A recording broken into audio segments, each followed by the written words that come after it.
Olá! Na nossa segunda aula do módulo de circulação, nós falaremos de dois temas importantes para a fisiologia circulatória: a atividade elétrica cardíaca e o ciclo cardíaco.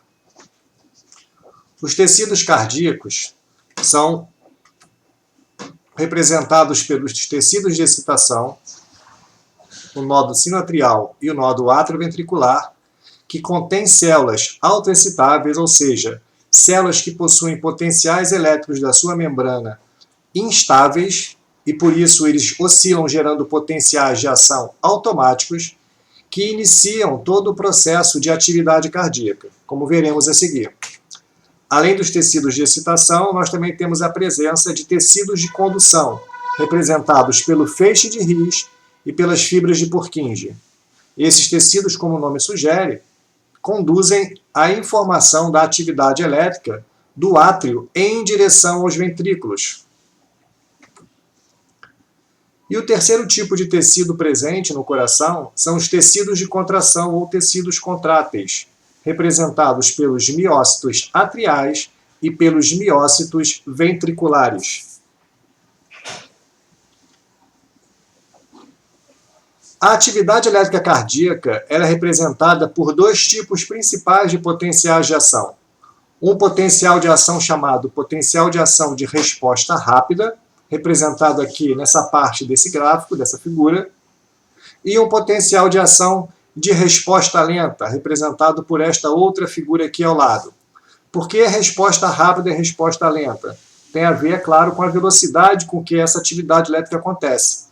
Então, para que seja gerada uma despolarização até o seu pico, por as células, por exemplo, contráteis, ou os miócitos, chamados de miócitos atriais e ventriculares, nós observamos que existe uma pequena parcela de tempo envolvida com a geração da atividade máxima.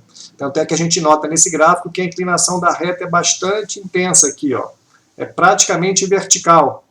Ok? Então isso representa que teve pouco tempo para você gerar a variação grande do fenômeno aqui observado, que é o potencial elétrico da membrana, representado nessa escala aqui na sua unidade de milivolts.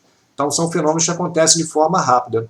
Além dos miócitos atriais e dos miócitos ventriculares, os tecidos de condução, ou seja, o feixe de His e as fibras de Purkinje, também apresentam potencial de ação de resposta rápida. Ok? Enquanto que os tecidos de excitação, o nódo sinoatrial e o nódo atrioventricular, apresentam uma geração de potencial de ação que demora um pouco mais. Olha, vejam que a inclinação da reta aqui é menor, ela é menos inclinada. Então ele decorre um tempo maior para que se atinja o pico desse potencial de ação. Por isso que a gente fala que ele é um potencial de ação de resposta lenta. Ok? Tanto o potencial de resposta rápida quanto de resposta lenta apresentam algumas fases, caracterizadas aqui, ó, que a gente pode ver, e estão representadas nessa legenda. Que fases são essas? Essa fase inicial, chamada fase 0, é a variação do potencial de membrana do seu repouso em direção ao pico, ou seja, é o processo que a gente chama de despolarização. Então a fase 0 é a fase de despolarização, tanto para as células que têm resposta rápida, como também para aquelas que possuem resposta lenta. Ok? Despolarização. No caso das células que apresentam atividade de resposta rápida, a gente observa aqui essa fase 1, ó, que depois que chega no pico, na atividade elétrica máxima, começa a acontecer uma repolarização, ou seja, o retorno do potencial de membrana em direção ao seu repouso. Ok? Então essa repolarização, que é a fase 1, é chamada de repolarização inicial. Ela é observada na resposta rápida, mas ela não existe na resposta lenta. Tá? Então isso é uma diferença entre a resposta rápida e a resposta lenta.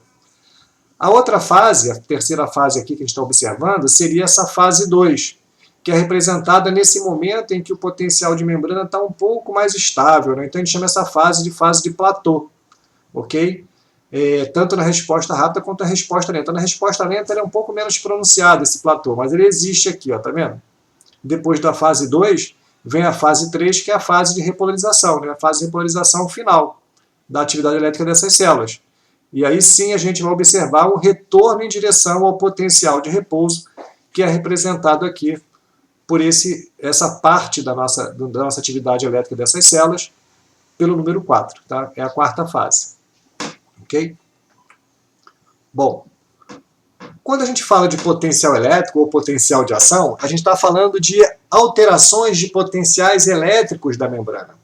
E para a gente observar essas alterações de potenciais elétricos através da membrana, a gente precisa que tenha fluxo de íons através da membrana, ou seja, que tenha fluxo de cargas elétricas através da membrana.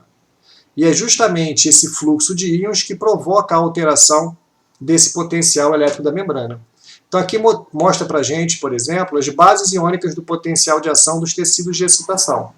Então nós temos aqui o que a gente chama de um potencial marca-passo inicial, onde acontece uma entrada de sódio nessa célula e também de cálcio. Vai aumentando, vão abrindo canais de cálcio. Isso permite um influxo aumentado de cálcio que leva a uma despolarização final dessas células. Quando cessa essa entrada de cálcio dentro dessas células excitáveis, o que acontece é que se abrem canais de potássio, que são voltagem dependentes, e que se abrem mais tardiamente, eles demoram mais tempo para se abrir. E aí, quando fecha o canal de cálcio e abre o canal de potássio, o que acontece é que a célula começa a perder carga positiva e isso faz com que o seu potencial de membrana comece a retornar para valores menos positivos, indo em direção ao seu repouso, ok? E olha que o repouso é instável. Quando chega aqui, ele começa a oscilar. Oscila, que é chamado do potencial marca-passo. Então aqui nós temos alguns canais de cálcio abertos, ok? Muitos canais de cálcio se abrem aqui. Isso resulta nesse pico. Os canais de cálcio, como eu comentei com vocês, são fechados e os canais de potássio finalmente são abertos. E aí o que acontece é que a célula repolariza em direção ao seu repouso. Quando esses canais de potássio se fecham, essa saída de potássio deixa de existir e agora nós temos esses canais de sódio se abrindo e também canais de potássio se abrindo. E aí, por conta do potencial de membrana da célula, esses canais se abrem, são canais diferentes, tá? Assim, tem vários tipos de canais, não vou entrar em detalhes aqui, mas é que alguns desses canais que permitem a entrada de íons positivos, eles se abrem quando o potencial de membrana está negativo. É um pouco diferente daquilo que a gente observa, por exemplo, nos neurônios, tá bom? Bom, essa atividade elétrica, então, que é gerada pelas células excitáveis, lá no nódulo sinoatrial, representado aqui por essa estrutura de cor roxa, ele gera, na verdade, um fluxo de íons, que vai, e uma atividade elétrica, é claro, uma variação de potencial elétrico, que é percebida por essas células aqui, essa variação de potencial elétrico. Então, quando você varia o potencial elétrico, você gera um campo elétrico aqui, uma atividade elétrica que leva a potenciais positivos, e aí nessas células começa a ocorrer a abertura de canais iônicos também, que levam à entrada de íons que despolarizam as células musculares. Essas células são as células contráteis, são os miócitos atriais. O nódulo sinoatrial está localizado lá no átrio direito, um pouco abaixo da veia cava. A veia cava superior, ok?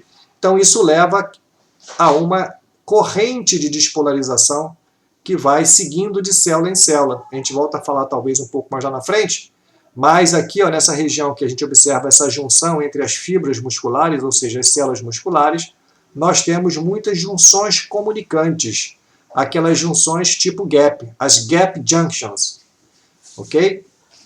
Então, essas gap junctions permitem o fluxo de íons, fazendo com que ocorra uma passagem de atividade elétrica rápida, através dessas células, para que elas contraiam de uma maneira coordenada. Então, vamos lá. Então, como é que acontece a propagação da atividade elétrica no músculo cardíaco? Então, está mostrando para a gente aqui um coração, e com toda a sua estrutura de fibras e de vias que levam a atividade elétrica a se propagar por toda a massa muscular cardíaca.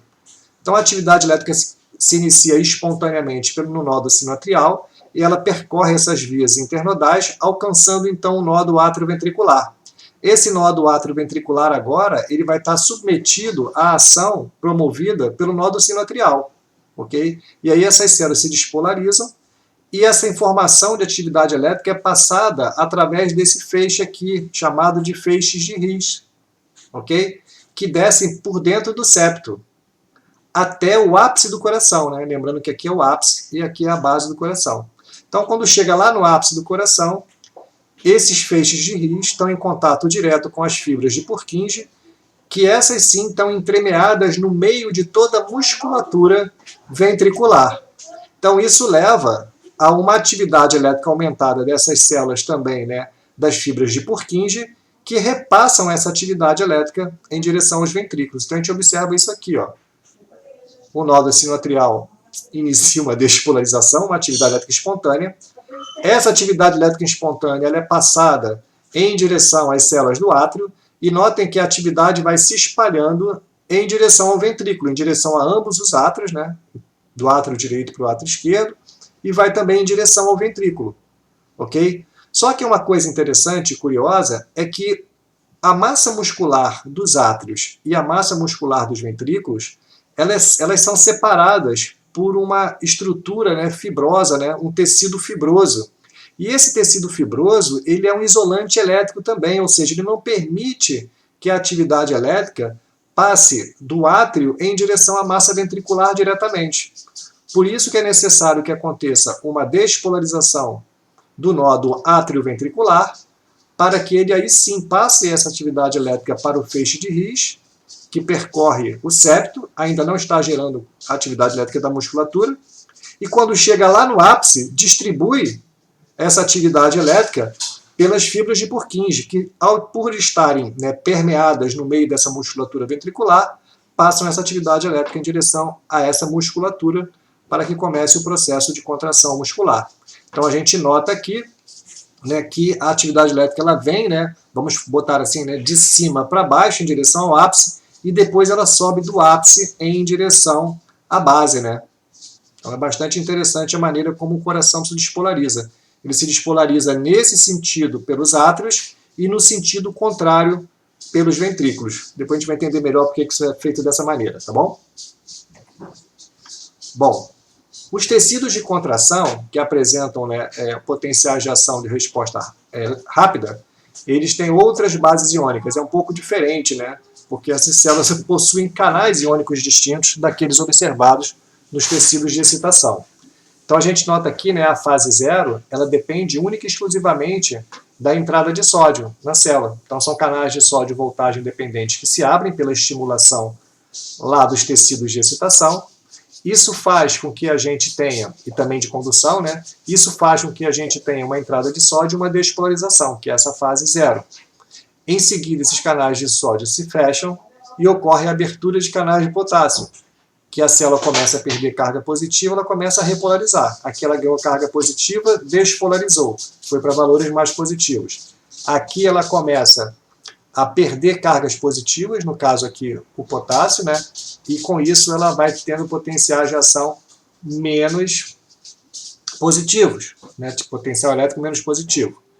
Qual é o resultado aqui na fase 2? Na fase 2, se abrem também canais de cálcio, ou seja, aqueles canais de sódio são os primeiros a se abrirem quando a célula é estimulada pela atividade elétrica dos tecidos de excitação e de condução, ok?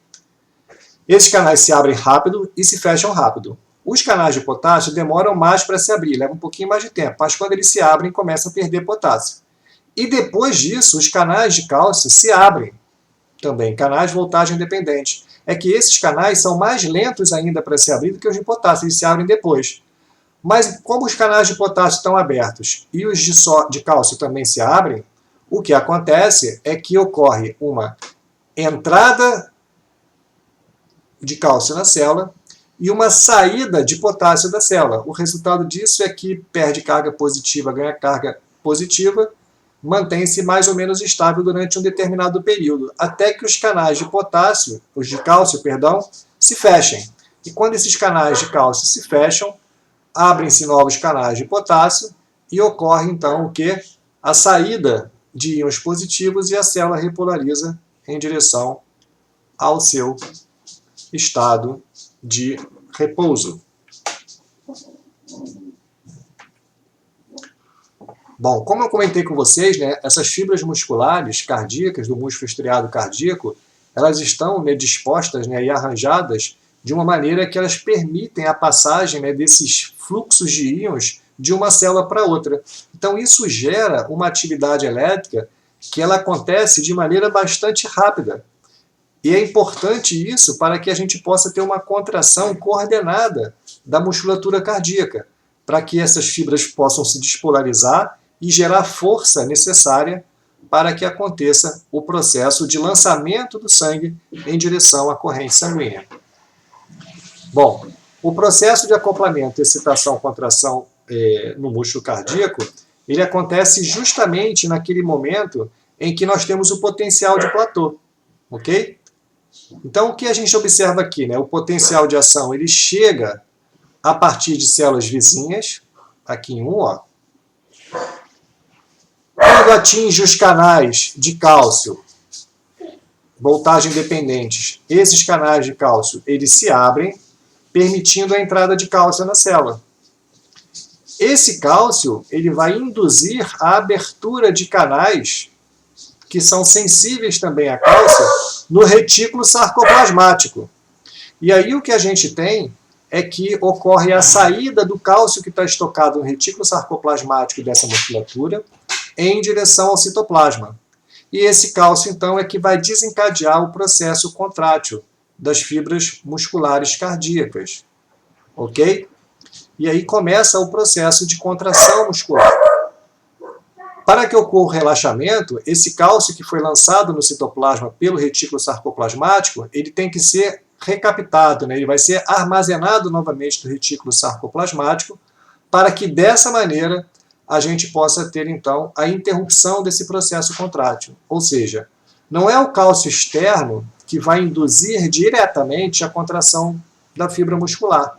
É o mesmo que a gente observa no músculo estriado esquelético, mas sim o cálcio localizado no retículo sarcoplasmático.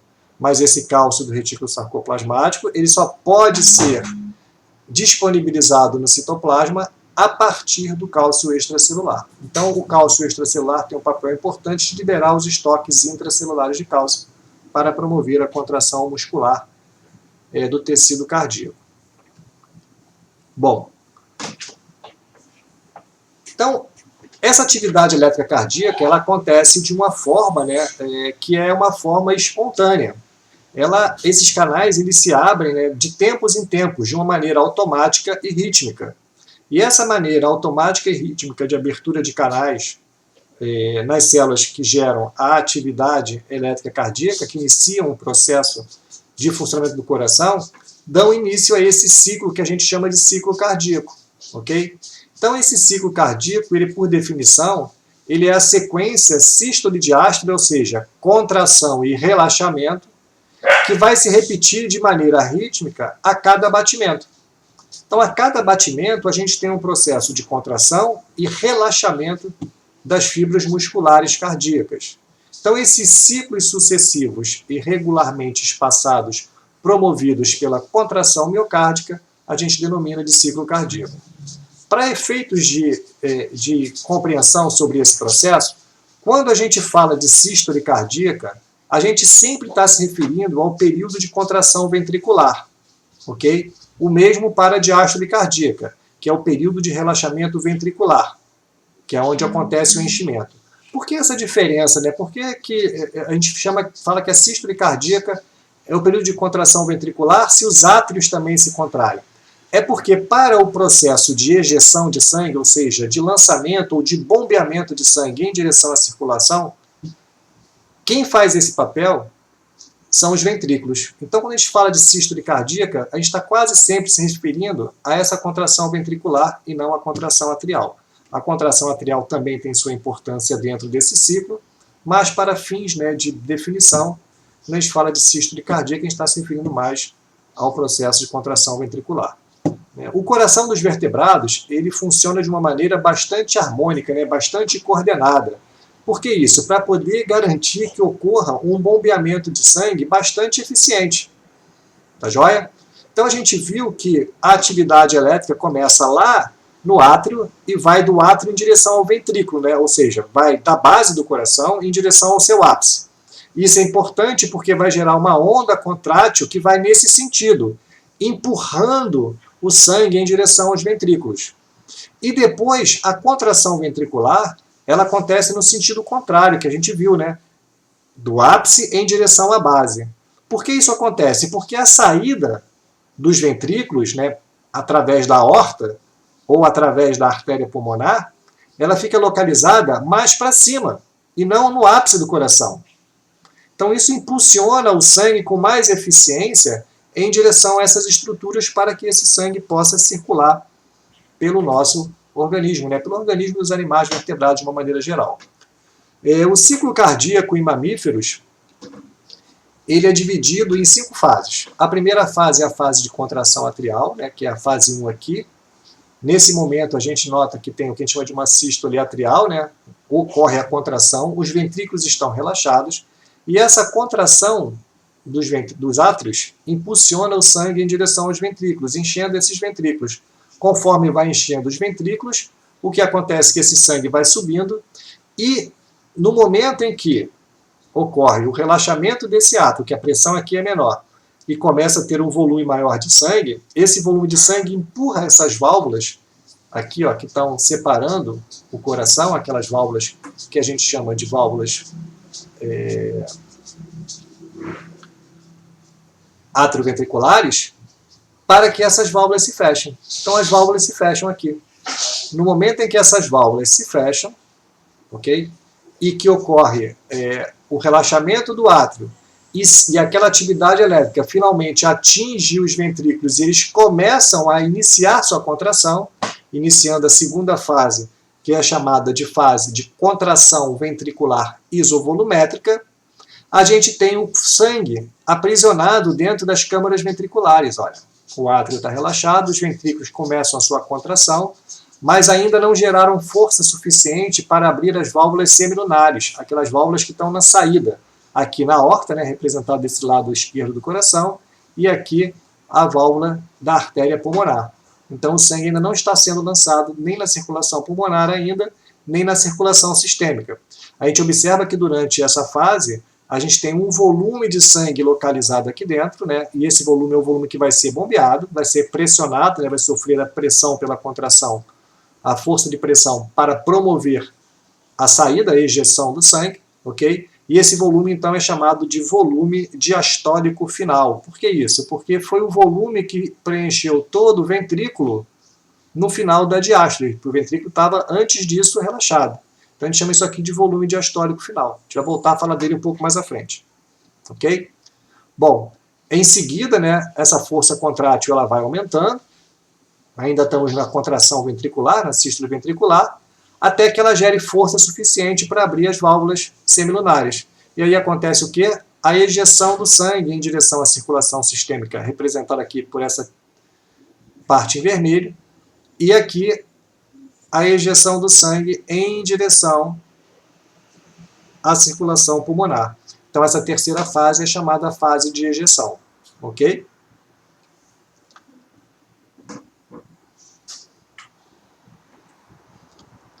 Bom, depois que acontece essa ejeção, né, essa saída de sangue, o volume que é ejetado, a gente chama ele de débito sistólico, tá bom? Débito sistólico é o volume de sangue ejetado durante a sístole.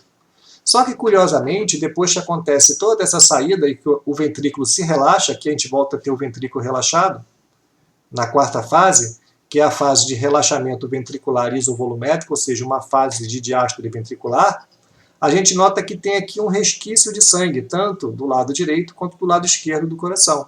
Okay? Esse volume de sangue que fica retido aqui é chamado de volume residual ou volume sistólico final. Por quê? É o volume de sangue que está retido no ventrículo ao final da sístole. Tudo bem? E é sempre assim, por mais força que o coração exerça para impulsionar aquele volume diastólico final que a gente falou anteriormente, ainda assim, nem todo o sangue sai, sempre fica um pequeno volume de sangue retido nos ventrículos, tá? E esse volume é o volume sistólico final. Notem que durante essa fase, né, em que o ventrículo está relaxado, os átrios já começam a se preencher com sangue novamente, mas as válvulas ventriculares e as válvulas semilunares todas estão fechadas.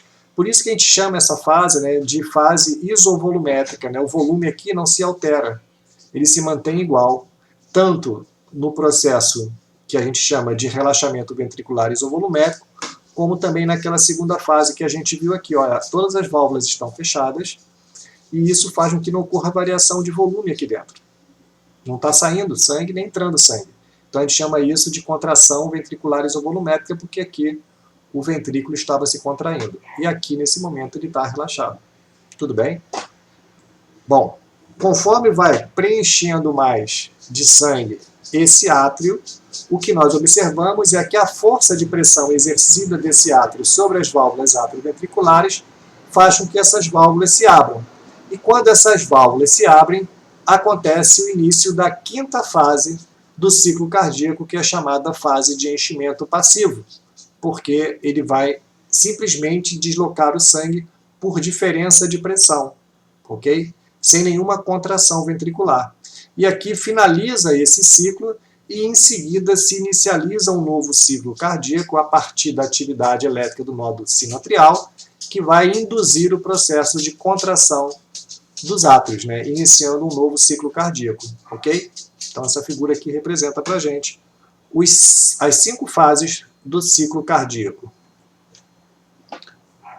Bom, aqui é só um resumo, né, mostrando, né, que essas fases, né, elas são muito rápidas, né, elas duram milissegundos, e isso faz todo sentido, porque se a gente parar para pensar que um coração, por exemplo, de um indivíduo adulto, ele bate, né, cerca de 70 vezes por minuto, se tiver o indivíduo em repouso, isso significa que cada batimento cardíaco dura menos de 1 segundo, porque cada minuto tem 60 segundos. Se você tem 70 batimentos cardíacos no intervalo de 60 segundos, significa que cada batimento desse dura menos que 1 segundo, ok? Então só mostra o estrado atrial aqui. E uma outra coisa interessante, que são as bulhas cardíacas, que são aqueles sons que nós escutamos, né, quando ocorre a contração, o trabalho cardíaco, né? Quando a gente encosta, por exemplo, né, o nosso ouvido no tórax de uma pessoa, ou usa também o estetoscópio para poder fazer a auscultação, o que a gente observa é o seguinte: a geração de som, ela acontece por conta de quê? Por conta de um aumento do fluxo de sangue em direção às válvulas e também por conta das válvulas estarem se abrindo. Então essa abertura das válvulas, o barulho da abertura das válvulas, mais o ruído do sangue passando por ali, gera a primeira bulha cardíaca, que é aquele primeiro som que a gente escuta, que a gente fala do tum-tum, né? Então esse primeiro som, os médicos, né, determinam que ele é um som que dura um pouquinho mais de tempo, ele é um pouquinho mais maior, né, em termos de tempo de duração, e ele também tem um som um pouco mais grave. A segunda bulha cardíaca, ela resulta também dos fechamentos das válvulas, só que agora das válvulas semilunares, não das válvulas atrioventriculares, que ela acontece lá no final lá do enchimento passivo, ok? Então, quando acontece essa passagem de sangue pelo fechamento dessas válvulas, né, quando elas vão se fechar, isso gera a segunda bulha cardíaca, ok?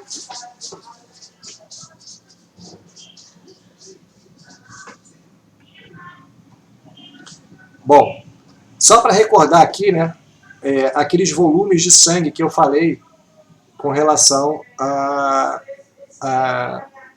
às variações desse volume dentro do coração. Então a gente tem aqui o volume diastólico final, que é o volume de sangue retido no coração ao final da diástole ventricular, e temos também o débito sistólico, que é o volume de sangue que foi ejetado pelo coração durante a sístole ventricular.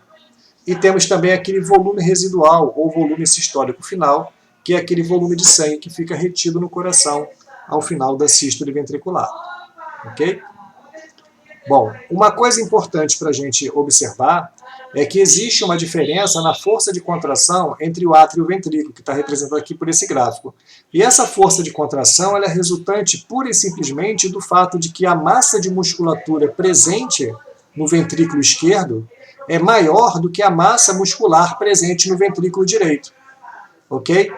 Então isso faz com que a gente tenha diferenças com relação à força de contração, como é registrado aqui nesse gráfico. Aqui é a pressão, né, que é a força que está sendo exercida pelo ventrículo direito. Notem aqui, ó, que não chega nem a 40 milhões de mercúrio. enquanto que no ventrículo esquerdo a gente observa que essa força de contração ela é 3 vezes maior, ó, em torno de 120 milhas de mercúrio. Mas o curioso disso tudo é que, embora o lado esquerdo produza uma força contrátil maior que o lado direito, os volumes ejetados são exatamente iguais, ok? Então, os volumes de sangue lançados durante o repouso, na circulação sistêmica através da aorta e na circulação pulmonar através da artéria pulmonar, eles são equivalentes, são iguais. Por que isso acontece? Porque o lado esquerdo do coração, ele bombeia sangue em direção à circulação sistêmica, que é a grande circulação. O sangue tem que percorrer uma extensão maior. A resistência que se opõe à passagem do sangue é maior. Por isso que é necessário que a força contrátil do lado esquerdo seja maior que o lado direito, porque o lado direito, que bombeia sangue em direção à circulação pulmonar ou à pequena circulação, a resistência à passagem do sangue é menor. Então ele não precisa fazer um grande esforço para lançar esse sangue em direção à pequena circulação. Bom, aqui é só para representar para a gente, porque aquele ciclo cardíaco que a gente observou aqui, ele é observado bastante, né, praticamente nas aves e nos mamíferos. Já nos peixes, né, e anfíbios e répteis e outros animais que possuem câmaras cardíacas, inclusive, diferentes, o processo, é claro, depende também de atividade elétrica para gerar contração cardíaca, mas a morfologia desses animais apresenta algumas características distintas, como, por exemplo, aqui representado pelo ciclo cardíaco nos peixes. O ciclo cardíaco nos peixes se origina nessa estrutura aqui, que é o seio venoso, que, na verdade, não faz parte nem do coração. Mas as células, que a gente chama, né, de células marca-passo, aquelas células autoexcitáveis, o tecido de excitação, ele fica localizado aqui no seio venoso. Então é a partir daqui que é gerada uma atividade elétrica que promove uma contração dessa estrutura que gera pressão abrindo a válvula, né? Abrindo a válvula que vai em direção ao átrio, preenchendo agora o átrio com esse sangue. A atividade elétrica ela segue em direção ao átrio, ok? Gerando uma contração, uma onda contrátil também, né, no mesmo sentido, que impulsiona o sangue em direção ao ventrículo desse animal. Lembra que os peixes têm um átrio e um ventrículo. Tá joia? A gente até fala que eles têm mais duas câmaras, que seriam o seio venoso e aqui o bulbo arterial. Mas, na verdade, o coração do animal é apenas representado pelo átrio e pelo seu ventrículo. Tudo bem?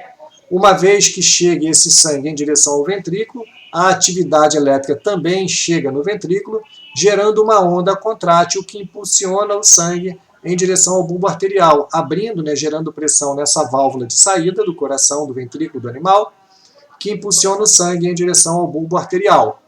Lá no bulbo arterial, a atividade elétrica nesses animais aqui, ela não existe, tá? Essas células aqui não são contráteis no bulbo arterial. Isso para os peixes teleósteos, elas são células elásticas, então quando aquele volume de sangue é lançado, distende a parede do bulbo arterial, e quando esse coração relaxa, que deixa de gerar pressão em direção a ele, esse componente elástico retorna ao seu ponto de repouso, gerando agora uma onda de pressão que impulsiona o sangue mais para frente da circulação sanguínea. Então, quando o coração do animal relaxa, é interessante que o bulbo arterial ele se retrai. E aí o que acontece é que não fica gerando um lançamento de sangue de maneira pulsátil, né? Porque se a gente parasse para pensar como o coração contrai e relaxa, durante o relaxamento ele não estaria lançando sangue nenhum na circulação, ou seja, nós não teríamos sangue circulando. Mas não é isso que é observado. Por quê? Porque existe um trabalho elástico dessa estrutura aqui, né, o bulbo arterial, que ao se retrair, gera força que impulsiona o sangue durante essa fase de relaxamento do ventrículo. Ok? Aqui está então o seio venoso, onde se inicia o processo, né, do ciclo cardíaco dos peixes, vai em direção ao átrio e aos ventrículos. Ao ventrículo, perdão, só tem um ventrículo. E esse ventrículo lança o sangue em direção ao bulbo arterial, né, que a gente viu aqui em cima, que é dos peixes teleósteos, ou então para uma outra estrutura que é semelhante ao bulbo arterial, né, mas que apresenta uma diferença significativa na composição da sua parede, que é a presença de fibras musculares. Então, os peixes cartilaginosos, no caso os tubarões e as arraias, né, os elasmobrânquios, eles possuem esse cone arterial contrátil. Então, aquela atividade elétrica passa do ventrículo em direção ao cone arterial. Esse cone arterial, então, por sua vez, se contrai, impulsionando o sangue em direção à circulação do animal. Lembra que a circulação dos peixes, né, ela é uma circulação completa, porque não existe mistura de sangue venoso com sangue arterial, mas ela é uma circulação simples, né, porque o coração só apresenta um único ventrículo, né, uma única saída, diferentemente da circulação dupla de aves, mamíferos, né, répteis e anfíbios, ok? Bom, gente, a bibliografia utilizada para essa aula foi essa aqui, e a gente se encontra na nossa próxima aula.